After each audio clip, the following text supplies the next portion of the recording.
Thank you all for coming. This has been a work in progress for literally 2 years, thanks to COVID. My name is Abby Rimmert. I am the branch manager of Bright Star Care. And my name is Sarah Gillespie. I'm an account executive with Aviana Home Health, formerly Recover Health, if that sounds familiar to anybody. The company about 5 years, and I cover our La Crosse and our Baraboo office. So first off, we've been asked to come here today to kind of educate on how in-home services can help prevent rehospitalization rates, how important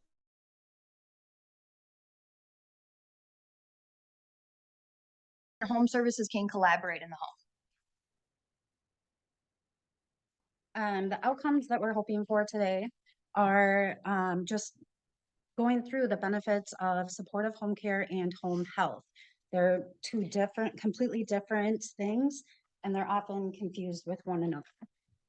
We also want to review the navigation process for determining least restrictive setting, and then just collaborate all of the possibilities for safe transitions with discharge. Okay, so we received this chart from one of our local hospitals just to kind of shed some light on the underutilization of home health in our area. Some of these hospitals do have their own affiliated home health, which kind of drives those numbers. But our overall goal today is to kind of help you understand how a collaboration of services can help people remain in their home for as long as possible. Okay, so let's just dive right in. What is Medicare home health? Medicare Part A covers home health services with no out-of-pocket costs to the patient. Services included are skilled nursing, physical therapy, occupational therapy, speech therapy, medical social worker, and a home health aide. In order for a patient to be able to receive this benefit, they have to meet the following conditions. They have to be homebound, they have to have a skilled need, and be under the care of an allowed provider who authorizes or signs off on our care plan. And we just want everybody to know a patient does not have to have a qualifying stay to be eligible for their home health benefit. So let's start out by defining homebound status. CMS defines homebound status as permanently bounded or unable to leave the home. Then they go back and refine it, saying infrequent or short absences are allowed. The individual does not have to be bedridden, but they have to meet homebound criteria. Then they go even further and issue a list of allowed absences, stating that it's okay for a patient to go to dialysis, to go get their hair done, to go to church. Healthcare appointments are unlimited. Anytime a patient has to go to a healthcare appointment, by all means, that they can still be determined homebound. Okay, so let's dive into the criteria. Criteria 1. So what we really look at is what does the patient need in order to leave? So due to illness or injury, the patient needs a supportive device, a walker, a wheelchair, maybe another person to help them leave. Or leaving the home is mentally contraindicated. If the patient meets one of criteria 1 conditions, then they have to meet both of criteria 2 conditions. So we really look at what happens when they leave. There must exist a normal inability to leave the home. So we kind of look at what is the consequence? There must be a physical or mental consequence to a patient leaving the home. So we always kind of think about it like, if you have a family member that has dementia or Alzheimer's, you take them to a clinic appointment, you pay for that for 3 days, to kind of get them settled back into their daily routine. That would be a normal inability to leave their home. And then they also it must require a considerable and taxing effort and be infrequent of short duration. Also wanted to stress here, guys, we're the experts on homebound status. So if anybody's ever unsure, just make the referral and we'll assess for that. Okay, and then we'll define those home health services a little bit further. So in-home therapies, physical therapists in the home will assist anybody experiencing falls, decreased mobility, increased weakness. Our PTs do home safety evaluations. They'll also ensure that the patient is using their assistive device properly. Our OTs focus more on ADLs, IADLs. They cover cognition. If anybody has incontinence, our OTs help with that also. And then our speech therapists work on more of those speech deficits, swallowing deficits, aphasia, memory and recall deficits.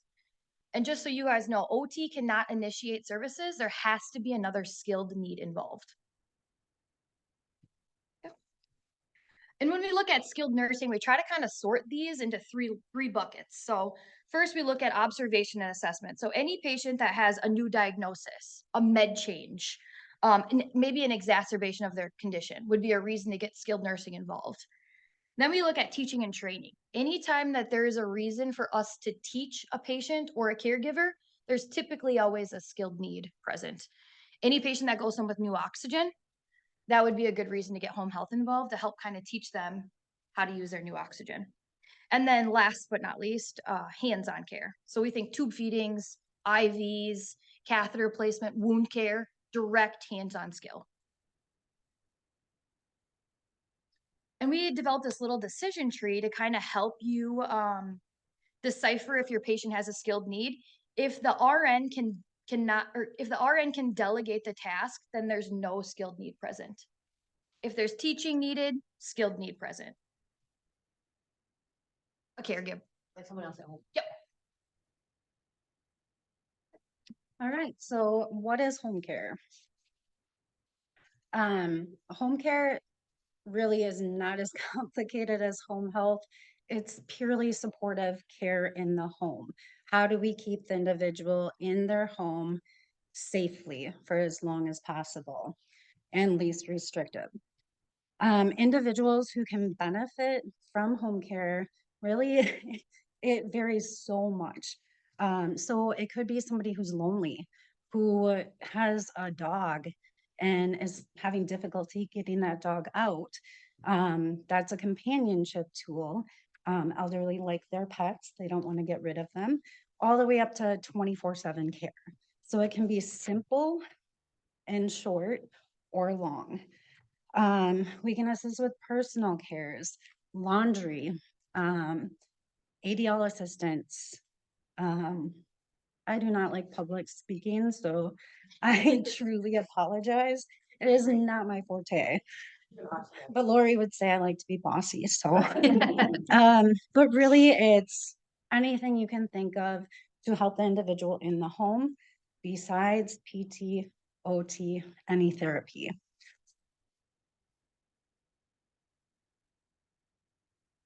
Services defined. So home care is, again, supportive. Many home care agencies provide long-term skilled services as well. But again, the difference between home health and home care, long or short and long. So the skilled services that home care can do is INR, blood draws, indefinite infusions, those types of things. Assist with daily living, transfers. One thing I want to point out though is the range of motion. With PT, OT in somebody's home, it's really important to make sure that the program is followed. So our aides can go in, help with those range of motion, make sure that they're doing them, and can provide physical assistance with those exercises.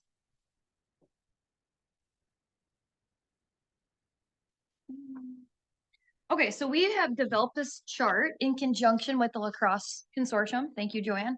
You guys don't have to memorize this. You should have the handout on your tables, but it's just kind of a tool that you guys can use to help kind of decipher where a patient is best served. So I won't go through it because there's a lot of info, but just look at it at your leisure if you ever are curious about where your patient would be best suited.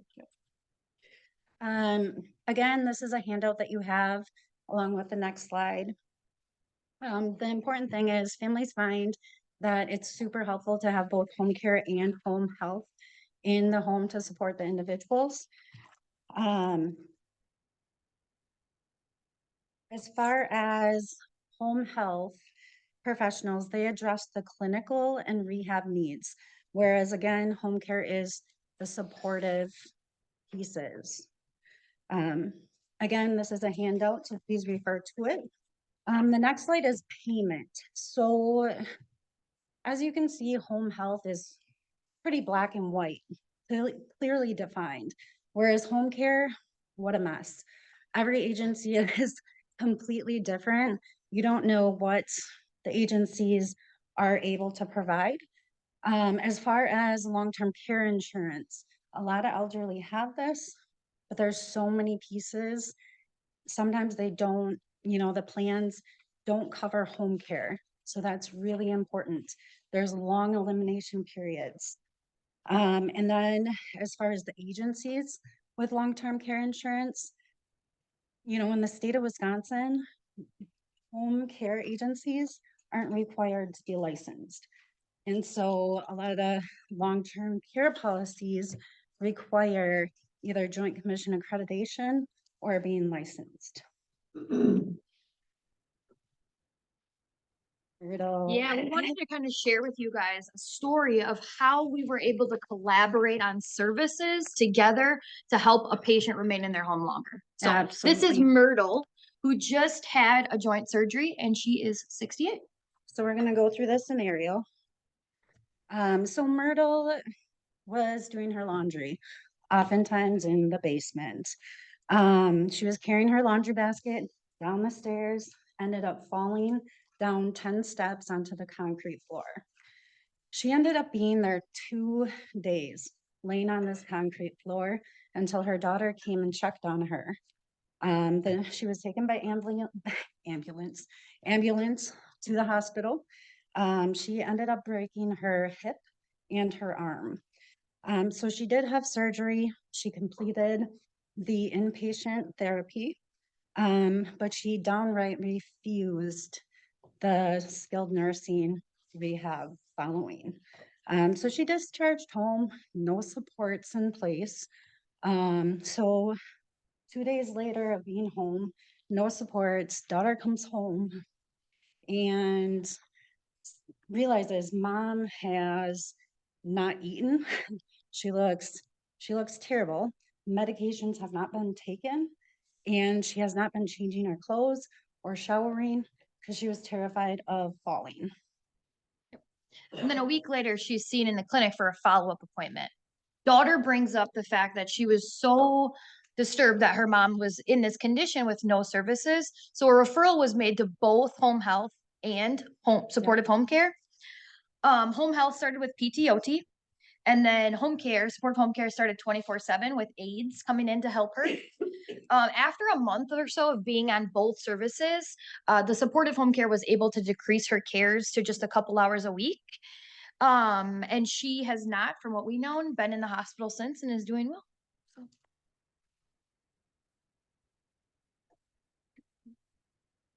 Yeah, there's just, so we had included the ADRC resource page in the La Crosse Health Consortium. We'll send this stuff out so you guys have links and stuff, but wanted to include the ADRC because they're for options counseling to get set up with supportive home care services. Yes, it's really important that individuals plan ahead for their care needs. The mom and dad may not need it now, but the ADRC is the perfect place to start or point people to with when they need supportive care.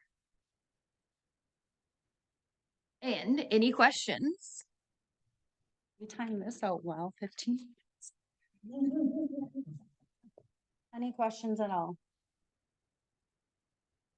Heard you say sometimes home care agencies are not, oh, thanks, Kelly. I don't need a microphone. So you had mentioned, Abby, that not all home care agencies are licensed or have the appropriate accreditation to qualify for maybe long-term care funding or insurance plans. Are there agencies in this area that we're aware of that is accredited by Joint Commission or that would likely work with one of those policies? Absolutely. So home care, we don't have much competition here in La Crosse, which is really unfortunate. So Bright Star is Joint Commission accredited. I can't speak for the other agency. I don't believe there's accreditation. Okay. Thank you. Yes.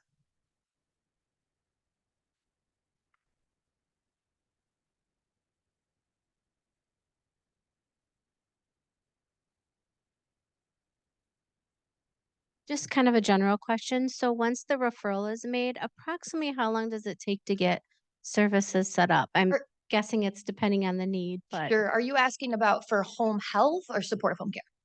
kind of both. Okay. So home health, typically we like to admit within 48 hours of discharge, but that's pending we have all the information needed right at discharge. Orders at discharge, the patient is agreeable, then typically we can start within 48 hours. We have been a little bit behind at some points, just with staff off and stuff, but that is our goal, to admit within 48 hours. Home care is completely different. Usually it's not the clinic hospital making the referral, it's the family or the individual needing the care. So it really depends. It's a hard question to answer. It could be if they're needing, once a week care or once a day, that process can be very quick. I mean, we can do it in a couple days. But if they're needing 24/7 care, that's a lot more coordination and we have to have the employees in order to staff it. So it really varies. I got two questions. One, Sarah, what is the best kind of referral to use to get your services here at Mayo Clinic? Oh, what do you mean by that, Vincent? So there's several different kinds of referral templates that are put out. Do you know what is the best template for Yeah, you so guys? we like to see the non-Mayo home health referral templates at discharge, clinic appointments. If you guys see your patient in the clinic, just ask your provider to put that non-Mayo home health referral in to the other orders tab. We can pull all the information right from there, so you guys don't have to fax us anything. You're welcome. And then, Thank you. yeah. And then also my other question for home care, what kind of ballpark going rates for that I can tell patients when they're looking at that? So again, that varies. So every agent is, so complicated. So it really depends. What I would recommend is having them go to the ADRC. They have a wonderful catalog that gives all of the providers numbers, but it really varies. So some agencies charge less for overnights because they allow their staff to sleep. We do not. So it truly is around here between 30 and 40 an hour. Yep. Perfect. No, that's great to know. Thank you. And then another question regarding for Sarah. I see on here is you have that you accept Medicaid family care, but what if you just have straight Medicaid? So that is just in general. I think every home care agency is kind of different as to what they would accept, but family care, and it kind of depends on who is contracted with family care. But straight Medicaid, I would say, is just kind of dependent on each office. Generally, we can accept, but it's kind of dependent on each office's discretion. Okay.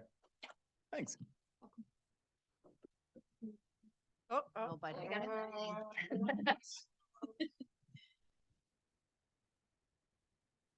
Aviana, do you guys have contracts with both My Choice and Inclusa? Actually, just recent. We just, lucky you here to hear first, folks. I always get over there because I can't see everybody. We actually just reinstated our contract with Inclusa, but we do not contract currently with My Choice. So We're just taking the duly enrolled with Inclusa. Duly So enrolled? Medicare and Medicaid? yep, So, you want to speak to that? go ahead. So we reinstated our contract with Inclusa to take their duly enrolled Medicare patients. So we can't take their Inclusa Medicaid piece, but if those patients have Medicare, we can now take them if they have Inclusa and Medicare. Yep, the majority of their patients are duly enrolled. But yeah. I don't know if a lot of times you guys will see that piece, but we can see it on the back end, so we can work through that. I have a couple questions too. Can you talk a little bit about contracts with the VA and how that works? And then second question is if you can speak a little bit about how and if you're able to work with hospice agencies and what that looks like? Sure. So we'll start off with the VA. We actually do contract with the VA, very, very, very pain-free. If you guys have a patient that is VA funded, you just let us know the patient's name and information, then we'll reach out to the VA and get authorization and orders and whatnot. What was your second question? Hospice. Yeah, hospice actually bills the same benefit that we do, so we cannot be in at the same time as hospice. For home health. For home health, yep. And so with home care, yes, with the VA, currently about 50% of our clients are veterans. They're amazing. And so they refer to us for both home care and skilled. So lots of med fills, wound care, those types of things. Your second question was hospice. Absolutely. Yep. So, and it's a great combination because end of life, the spouse or family is getting exhausted. And so often we come in just to provide that extra relief, even if it's just sitting there.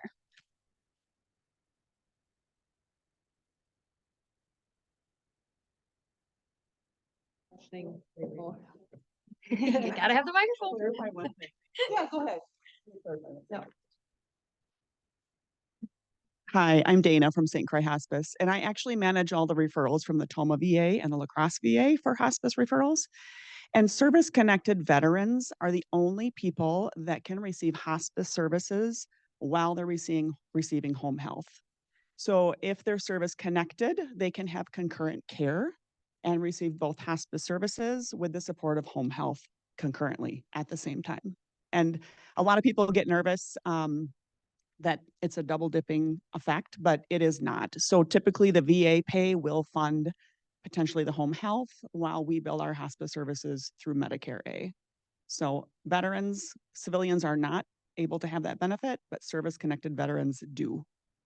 Thank you, Dana. Let's say if they have hospice, if they're wanting to supplement hospice coming in the home with additional home care, that home care then is private pay though, correct? So it depends Oh. on, like, it depends. They might have long-term care insurance, or they may be a veteran. So we also have contracts with ADRC that they use grant money to fund home care services. So, sorry, it depends. Yeah. And some of the MCOs will fund home care. Yes. Right. Correct.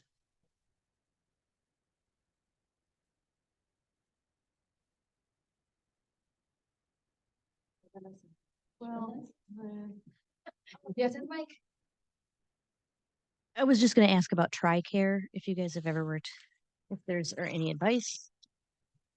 That would be something I have to check on because I have not seen a TRICARE referral come through in quite a while.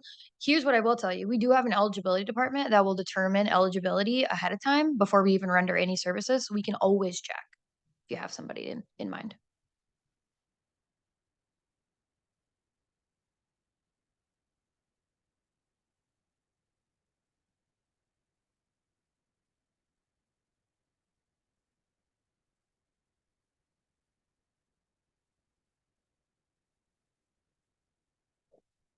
Well.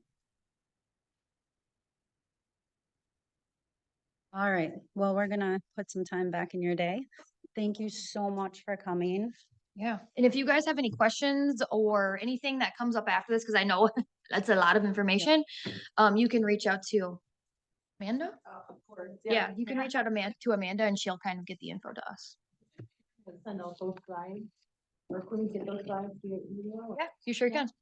We'll pass them to you, Amanda, and then you can disperse. as well. Is on the sheet. Oh, there you go. Sheet with the emails, you will get them. If that's not on here, ask your friend.